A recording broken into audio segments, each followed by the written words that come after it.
Je ne dirais pas que les Tunisiens tombent de leur chaise. Pourquoi? Tout simplement parce qu'ils s'y attendaient sans doute. Ça fait 6 semaines qu'on voit cette courbe monter inlassablement. On a atteint les 1800 nouveaux cas par jour, 90 morts par jour en moyenne. Aujourd'hui, cette troisième vague est tout simplement beaucoup plus rude que les 2 premières vagues qu'a dû affronter le pays.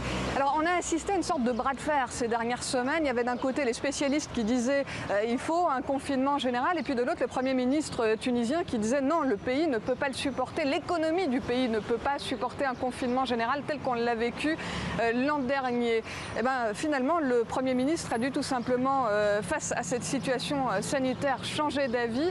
Alors c'est sûr que ça tombe évidemment mal, cette dernière semaine de Ramadan, l'Aïd, c'est la semaine des retrouvailles, des rencontres familiales par excellence. Les seuls établissements qui pourront rester ouverts, ce sont, comme vous le voyez derrière moi, les boutiques qui vendent des produits alimentaires.